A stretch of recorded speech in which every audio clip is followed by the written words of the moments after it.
G'day friends, it's Andrew Goodall here from Nature's Image Photography, and in this video I'm moving on to a new phase in my photography school series. Up until now it's all been about exposure, but it's time to move on, and in this video we're going to look at wide-angle lenses. Before we start, I hope you'll hit that subscribe button if you haven't already to keep in touch with my entire world of photography. So what is a wide-angle lens? Well, in very general terms, a wide-angle lens has a smaller focal length than a standard lens. So to answer that question, first we need to understand what a standard lens is and does. A standard lens is the one that doesn't magnify or reduce, or in other words, it doesn't make things appear bigger or smaller. It's the one that reproduces things in roughly the same proportions as the naked eye. In terms of focal length, well, that can vary depending on what type of camera you have. On a full-frame sensor camera, those are the cameras that have a large 35mm sensor, a standard lens is around 50mm. Most of the DSLR cameras on the market have a smaller sensor, and that changes things. For the majority of DSLR cameras, a standard lens is around 35mm. And for the micro four thirds cameras, a standard lens is around 25mm.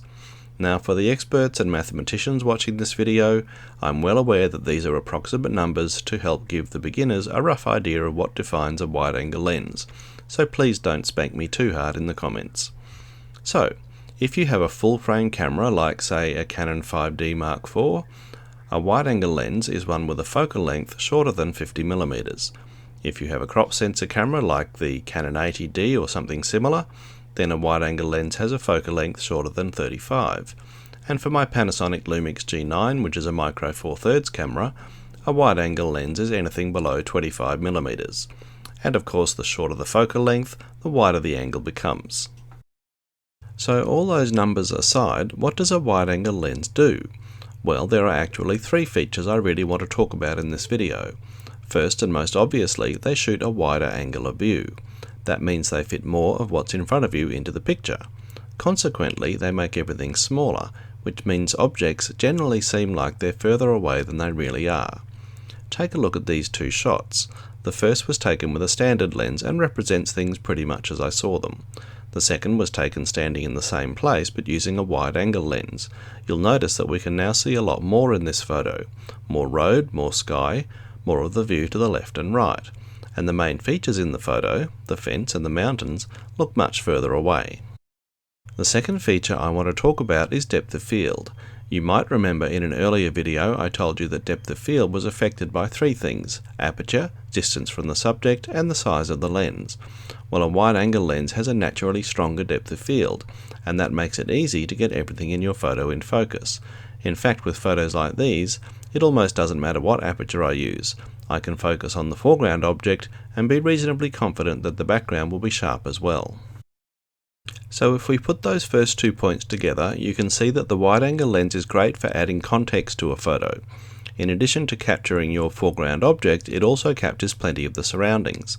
And thanks to the strong depth of field, you can expect plenty of clarity in both the subject and the background. And now on to my third point, but before I write it down, I think it might be easier to demonstrate first. Let's go back to my previous countryside shot. The standard lens, as we said, reproduces things in fairly natural proportions. The fence was about 30 meters away, and that's how it appears in the photo, and the mountains also appear at about the correct distance.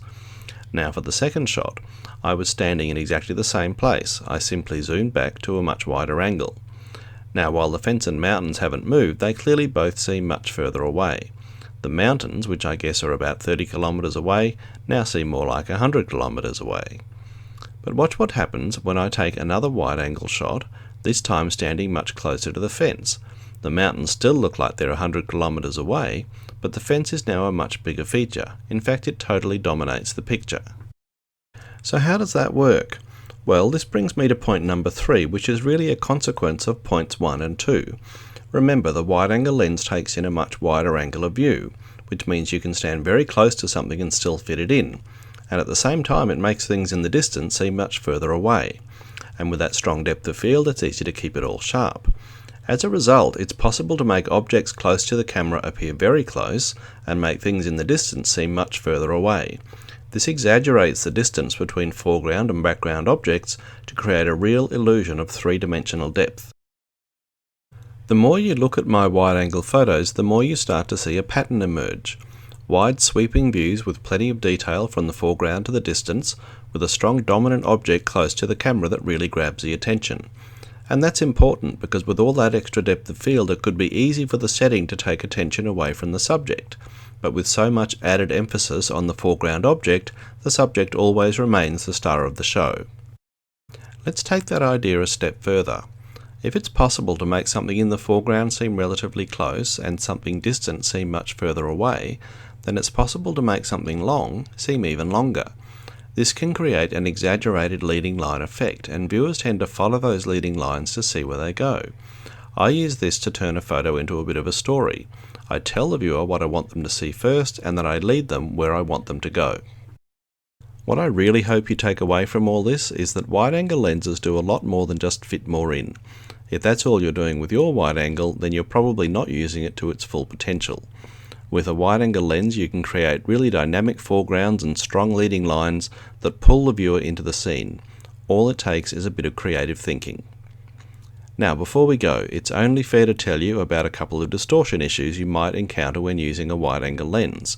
You're probably familiar with the idea of barrel or fisheye distortion. This is a pretty common feature where shapes begin to distort, especially at the edges of a photo.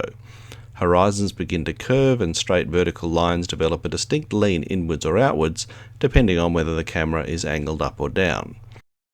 The other problem you might encounter is chromatic aberration, where you can get some odd coloured fringing around hard edges. Chromatic aberration can exist on all sorts of lenses, but it seems to show up most in wide-angle lenses, especially cheaper and/or older models. Happily, it can be corrected to some extent in post-processing, but you can't fix it if you don't know what it is, and now you know. But apart from a couple of small issues like that, I think you can see I really enjoy working with wide-angle lenses, especially for landscapes. With a wide-angle lens and a dash of imagination, you can add real flair to your compositions that truly take your photography to the next level. And that's my introduction to wide-angle lenses. There's plenty more to come in my photography school series, so if you're new to my channel, be sure to subscribe before you go. I'm Andrew Goodall, this is Nature's Image Photography. Thanks for watching.